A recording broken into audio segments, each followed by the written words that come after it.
Rolling na yan, pre. Rolling? Oo, rolling na yan. Ayan, ganyan naman ako. Yan, iba. Mga option na naman tayo. Okay. Nandito naman tayo sa isang episode ng The Real Bobcast. Yan. Happy New Year. Happy New Year, Oo. pre. Kumusta na? High blood. High blood, oh. Ikaw, kamusta? Okay naman. Kumusta ang holidays? Marami ba tayong kinain? Maraming ininom? Ano bang... Unang-una, busy, no? Di ba nung huling podcast natin, yun na yun, di na natin nasundan. Yeah. Busy ka, busy ako. Pero totoo ko, tama ka, marami nga tayong kinain, matatamis at maaalat. Kaya yun, high blood. Salamat sa wine. Yun ang ako lang kumain. Gusto mo ba? Ako lang uminom Portuguese wine. Portuguese. Oo, tapos, kasi ako lang umiinom ng red wine dito eh. Okay. Si Mrs. White wine. So, solo ko yung red. Binilang ko siya ng white. Okay. Oo, kasi minsan nagagalit siya pagka nalalakas ako ng inom. Nauubos ko yung white. Yung red, akin lang yun. Hindi niya gagalawin. Kaya ganun. Ayos pala, no? So, red. So, next time I know. Like, Red may ako. red and white. Ano. Kaso, pagka kaming dalawa lang, wala na yung red ko, binibili na ako ng white na malaki. Kasi kesa mag-separate pa kami ng iniinom, para tipid. Para tipid, okay. Yeah. So, anong highlight ng holidays? Nagpunta ka ba sa family? Highlight ng holidays, pare, na-share ko yun sa, tawag dito, yung aking vlogs, no? Follow. Oo, vlogs, promote. Hindi kasi yung bayaw ko, sa halip na regaluhan niya yung, di ba, nakiki-Christmas lang kami. Sa halip na regaluhan niya, matagal niya itong ginagawa. Sa halip na regaluhan niya yung mga tao, yung mga bata, isa-isa, bibilangin niya kung ilan yon yung aaten. Nakukompute niya yun eh. Tapos meron siyang palaro. Okay. May die siya. Kunyari, ang napunot mo sa dice ay 6 no? Bibigyan kanya ng 6 na tigpa $5. So, magkano yun? 30 yun. Okay. Di ba? So, ngayon, kapag nabunot mo lang 1, bibigyan ka pa niya ng chance ulit. Oo. Okay. Ganon. So, bilang niya yung kalkulado, hindi siya nauubusan. Kasi mathematician genius yun eh. So, masaya lang. Masaya lang, katuwaan lang. Oo. So, hindi niya na kailangan mag-isip ng regalo. Parang yun ay iniaabangan. Yun yung nagiging highlights ng Nacho Buena namin. Good idea. Stress-free. Oo, kasi hindi ka na mag-withdraw ka lang. Kunyari, siguro, sa 20 na aatin, lahat yun, kinukonsider niya ang makukuha lahat, 6. Kaya yun na yung inaano. So, pasobra pa. Pagka naka-4 lang, may may pasobra pa siya. Okay. Yeah. Ayos yan, ha? Yeah. So, hindi ka na kailangan mamili sa mall. Yeah. Yung kasi yung every year headache natin yung karamihan, ano? Hindi ko maintindihan, no? Di ba, sabi ko sa'yo, Christmas rush, pag-usapan natin. Sa mall, grabe, naranasan ko. Sa mall ako nagtatrabaho eh. Grabe, parang sinasabi nila na ang tao nauubusan ng pera, pero pagdating ng Christmas, lahat lumalabas ang pera. Lumalabas ang pera. Oo, totoo yan. And then yun nga, I think, lumalabas ang pera or credit cards. Actually, dumating na yung credit card bill ko eh. Yung ba pag-uusapan natin ngayon? Yeah, oo, yeah. Pero ito pre, be honest, nag-stick ka ba sa budget o sumobra ka sa budget? Actually, pag Pasko talaga, kahit na anong strict mo, sumusobra pa rin kahit pa paano. Pero hindi talaga all the way ngayon. Oo. Ikaw? Sumobra sa budget. I think, yun nga, hindi katulad nung strict talaga na sinusunod mo. Kasi kung minsan, i-feel mo din yung kung kailangan pa na so yung mga dahilan na Pasko naman eh. Pasko naman, yeah. Minsan lang sa isang taon eh. Ganun. Oo. Kasi after ng Pasko, may Boxing Day pa, yung mga ganyan. Oo. Pero Boxing Day kasi nagtrabaho ko, wala na kami. Tapos na kami doon sa shopping. Tapos na. Oo. Yeah. Kayo ba shopping? Hindi, sa akin sa mga anak na lang kasi syempre may mga na aginaldo sila. So may gusto silang tingnan kung gusto nilang kasi pag niregaluhan mo kung minsan din nila gusto yung nare-receive nila. Pagka may pera sila, mabibili na lang yung talagang exact na gusto nila. Kaso, sama ng panahon ng Boxing Day. Oo, yeah. Lumabas ka ba nun? So, lumabas kami saglit, pero actually, hindi na kami nakakapamili. So, the following na lang, yung mga... Ako, pumasok ako nun panghapon ako nun. Hindi na siya ganun karami. Kagaya dati. Hindi na siya ganun kadami na talagang dati sa mall dyan sa atin, sa Scarborough Town Center. May nag-aaway sa parking. Dito wala. Kasi, tawag dito, dahil nga masama ang panahon, siguro kung magandang panahon, baka. Pero nung Christmas rush, may share ko lang, sabi ko sa inyo, Christmas rush, break time ko kasi umuwi ako dito, malapit lang sa bahay. 45 minutes ako sa parking lot. Nalito ako sa trabaho. Wow. So, yung break ko naging 1 hour and 45 minutes. Oo. Kaya, sa susunod, pagka mga Christmas rush, at nagtatrabaho pa rin ako part-time dyan, hindi na ako uwi. Sa bahay na lang ako. Yeah. So, meron ka bang binili na yung parang hindi mo naman kailangan, pero binili mo pa rin? Hindi, wala. Wala naman. Oo, doon ako talaga, Kaso talagang pagka Christmas, sa lahat ng okasyon, sa Christmas ako nagbibigay ng maganda sa asawa ko.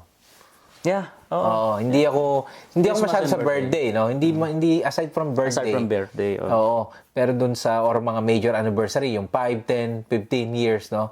Pero pagka Pasko, binibigyan ko siya ng maganda-ganda. Oo. Yun. Yun lang talaga. Pero yung naging maingat ako pare doon sa pagbibigay doon sa mga friends. Yung points ko sa credit card, yun ang ginamit ko. So, halimbawa, yung isang credit card ko, umabot siya ng worth $95. No? Ilang pamilya yung binigyan namin. So, yung majority ng pinambigay ko doon sa mga per pamilya na yon, ginamit ko yung $95 na yun. Nagdagdag lang ako ng 50. Okay. Tapos, sa pagkain naman, kasi nga, syempre, hindi na tayo ganun kalakas kumain. Nagtatbawas na rin tayo. Hindi na ako nag-all out. Sabi ko nga sa iyo, yung dating spiral ham ko na binibili ng tig 50. Ano na lang siya ngayon? Yung binibili ko sa Costco, yung tig 11. Yeah. So, hindi mo naman, para lang sa amin mag-asawa, hindi mo naman siya ipipicturean na ihahanda mo sa gitna. So, gano'n na lang. Tapos, yung sa potluck naman, nag-order sila, kanya-kanya na lang. Kasi wala na rin tayong So, kung ano lang yung handa namin, para sa amin mag-asawa, nung kinabukasan ng Christmas, kalahating kilong pasta, yung tig $11 na Tapos yung dessert, di na ako bumili kasi maraming take-out na dessert Yun lang. Yeah, saka kumbaga, yun yan, hindi mo kailangan ng marami kasi masisira lang. Masisira lang. Ayoko nasisira ng pagkain. Ayoko nasisiraan. So, nagpatla kayo, pumunta kayo sa family or... Oo, nagpatla kami noon. Every, may host. So, kung sino may malaking bahay, siya yung nag-host. Kasi ilang pamilya yun Tapos, ako naman, dun sa mga pamangkin ng asawa ko, ako na yung nagpresenta kasi ako yung may oras. Dahil nga, di ba nagpa-part-time lang ako.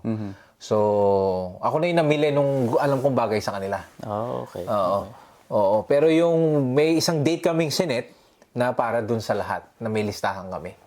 Oo. Yun ko ginamit yung mga points. Okay. Oo. Ayos yan, balik tayo sa credit card. Tumating na ba yung... Tumating na yung Mastercard. Yung, ang problema kasi ngayon sa akin, dahil consolidated, hindi siya, dati kasi 4 ang credit card ko, ngayon 2 lang. Ibimbisa ang main yung asawa ko. Ako yung master, sa akin yung main.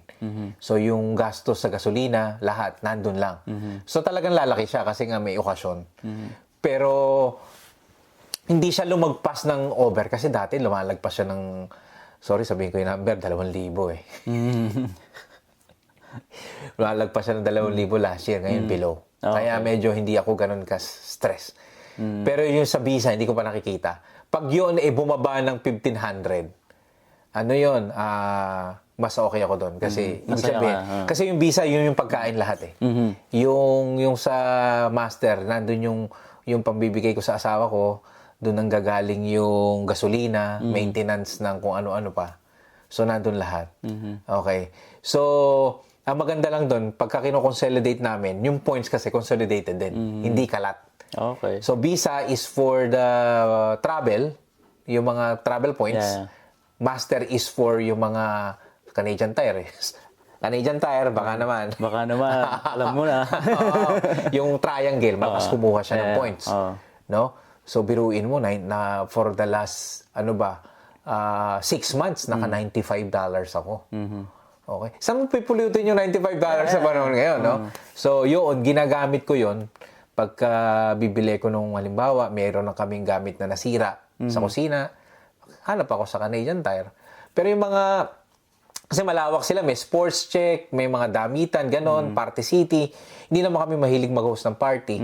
Yung damit naman, hindi naman kailangan bumili ka lagi ng damit, no? Yeah. So, actually, naiipon lang ang damit na... Yes, oo. So, ginagamit namin yun. Pag may gusto kaming biling, halimbawa, kailangan nang bumili ng nasira na yung blender. Kung may points ka, di halimbawa kahit $75, makita ka ng blender sa Canadian Tire na maganda-ganda na. Nakakabili ka. Yeah. Excuse me. So, ganun ang diskarte. No? Ngayon kasi, ang problema sa aming mag-asawa, ever since, no? Pare, hindi kami pagka nagbabayad kami ng credit card, hindi kami yung minimum payment. Babayaran mo talaga lahat. Yeah, same sa ako din. Kung ano yung bill mo, bayaran mo na agad. Kasi dati, nung bago ako nagki-credit card, di ko alam yun, nabaon ako sa utang. Tagal ko bago binayaran. Swipe ako ng swipe, minimum ng minimum. Nung pala yung yung interest niya tumataas. Hanggat di mo inaalis yung utang na yon, may interest. Yeah. So, ganun ng style ng mga... Yan, tip ko yan sa mga, yung mga, siguro yung mga bago na nagka-credit card. Mas mainam pa na, gamitin lang ang credit card for points, I think. For points. Ng ginagawa mo. Pero kung gagamitin mo tapos minimum, parang mababaong ka eh. Kasi may interest. May interest hanggat di mo tinatapos yung utang na yun. Oo. Yeah. So, kahit na may credit card, para sa amin, pag hindi namin afford o hindi namin kailangan, hindi namin ikakaskas yung credit card. Oo. Kasi nakaka-tempt. Bibigyan ka ng, 10,000. Lakihan namin yung credit limit mo, 10,000. Hindi mo naman, yun, kailangan gamitin. Oo. Yeah. Kasi utang mo yun eh. Kumbaga, uutang ka ng 10,000, saan mo gagamitin? Paano yung pambayad, no? Yeah, tama yun. Oo. So, side question, napag-usapan natin, parang the way na i-handle ang financial. Paano ba kayo magpera ni Mrs.? Kung okay lang na tanong. Sige. So, kayo ba combine or hiwalay kayong mga accounts? May hiwalay kami. Okay. May hiwalay kami. Pero, yung kasi nga, ngayon, medyo nawalan ako ng employment. Pero meron pa naman akong sa package. Yung talagang naka-attach sa akin, yung basic, pagkain, kuryente, insurance ng sasakyan. Oo. Kaya naghanap pa talaga ako ng insurance na mas mababa. Ito pala tip, no? Pag kukuha kayo ng sasakyan, insurance, huwag niyong isasabay ng December. Kasi ang sa akin, ang insurance ko mapapaso every December eh. Huwag kasi unang-una busy kayo sa ibang bagay. Yes. Yan hindi, kung kaya niyong gawin yung kumuha kayo ng bagong sasakyan or insurance, mga bandang March. Para sa akin, para hindi kayo nasasabay dun sa mga main gastos. Pwede mong baguhin yun eh. Pero I think kasi may nang natatapat ng end of year. Kasi sa sasakyan, lalo na kung kukuha ng bago, may mga deals. Oo. End of year deals, mga ganyan. Pero pagkano pwede kang lumipat ng insurance mo, pwede mo nang mabago. Mabago? Hindi ko alam yun eh. Magiging, let's say, June na or April. Okay. O kasi pag December, ang sakit sa ulo eh. Kasi, Sabay-sabay. Pero ang maganda lang, ang laki ng binaba ng insurance ko. Halos kalahati. Halos kalahati. Kaya nagpapasalamat ako. Kaya although nag-exceed ako ng konti ngayon sa mga bills ko ngayong December, yung insurance ko hindi ko na siya masyadong inintindi. Bumaba ang insurance? Kalahati. Oh, that's good. Oo. Alam ko, nasabi ko yun sa halos kalahati. Talagang sobrang laki. Oo. Pero hindi na siya... Ano daw ang reason kung ba't bumaba? Or hindi naman sinabi, pero lalo nang binabaan ko pa, kasi nga yung isang sasakyan ko, siya eh. Tawag dito, pa siya, yung insurance niya, comprehensive, yung pick-up. So, ang ginawa ko ng third party. Kasi yan eh, hindi ko naman siya binili as financing. Kumuha ko ng home equity. Tapos kinash mo? Kinash ko. So, ngayon, ayaw maniwala ng insurance na akin na yon. So, kumuha pa ako. Ganyan, kukuha kayo sa bangko ng sulat na hindi nyo pinapinansyon, binili nyo siya kung saan yung financing. Kasi minsan, yung home equity, mas mura ang interest kaysa sa financing ng sasakyan. Yes. Di ba? Mas malaki, significant. During that time, it's 2021, kalahati. Ang interest rate ng financing is 4%, 4.5. Yung home equity, 2. So, nung time na mababa yung kinuha ko yung home equity. Yeah. So, pero, kung kinuha namin home equity, yung kailangan lang namin. Yung halaga lang ng sasakyan. Hindi namin in-exceed. Kasi otherwise, utang pa rin yun. Utang pa rin yun. Oo. So, ganun. Wag kayo kaya kapag may mga kausap kayong mga financial advisor, magko-compute din kayo ng sarili nyo. Kasi, although no disrespect sa mga financial advisor, may iba na gusto lang nila kumuha kayo ng utang. Di ba? Yeah. Yeah. So yeah, at least yun nga, natuto tayo, ibabalance natin yung, enjoy na pa rin yung holidays. Oo. Kumbaga, syempre of course mag-i-spend ka, time of giving. Pero yun nga, magiging financially responsible ka pa rin. Yeah, so, Kaya nga yung mga regalong pinag-usapan natin nun, mas masarap talagang bigay yung mga consumable. yeah. Kasi alam mong gagamitin nila. Kasi hindi naman yung makapagbigay ka mas maganda yung ginagamit. Yung nakikita mong ginagamit, kino-consume. Kasi hindi nasasayang yung binigay mo. Kasi syempre, di ba, minsan pag may nagbigay ka. Tapos kung minsan, makikita mo na lang na baka hindi naman nagamit. Oo. Yeah, tama. Sayang yung sayang yung din yung effort tsaka yung finance na Oo. So, any mga practical tips pa, moves sa financial, so mga ganitong panahon? Basta lang, kapag hindi afford, wag bilhin muna. Pag-ipunan pa rin. Oo. Yeah. Tsaka hindi porket uso kailangan mong sumabay.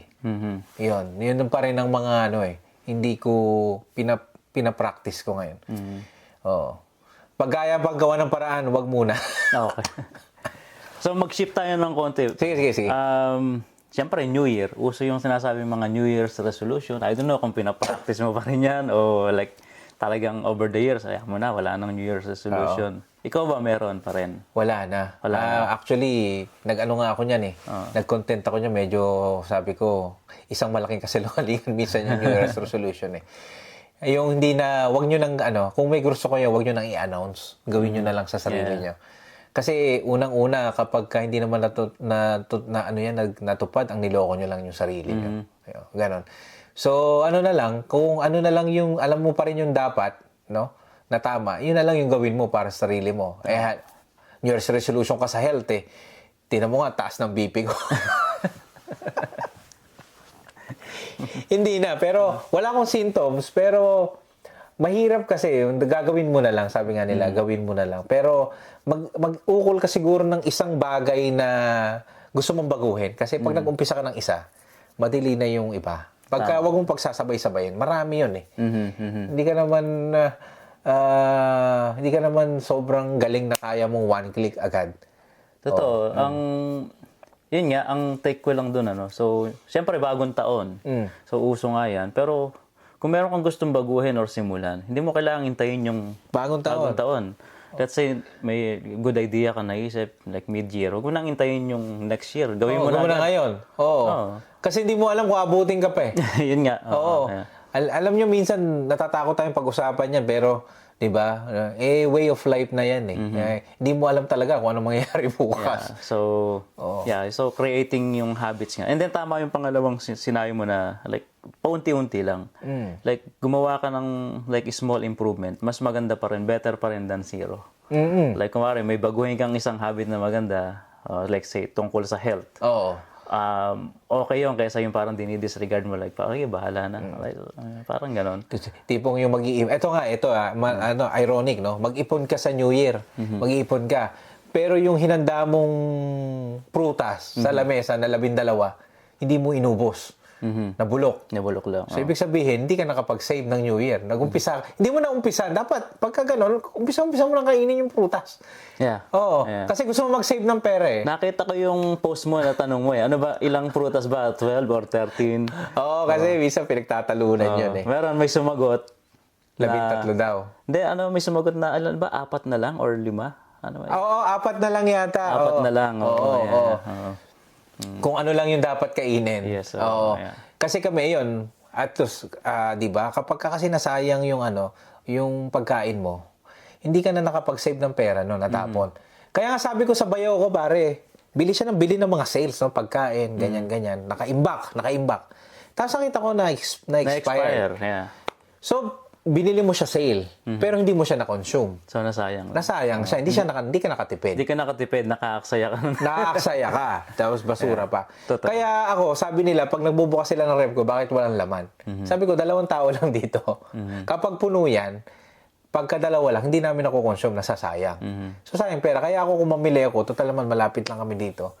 pang 2 days. Hindi mo kailangan. Nandyan Oo, pang 2 days. No, pinaka-maximum pang 2 days. Kasi pagka beyond that, pag di ko talaga kailangan, nasasayang. Sabi nung manager ko dati, district manager ko, nasa Tim Hortons pa ako. Pag nag-i-inspect siya, ang dami yung supply. Natutulog yung pera.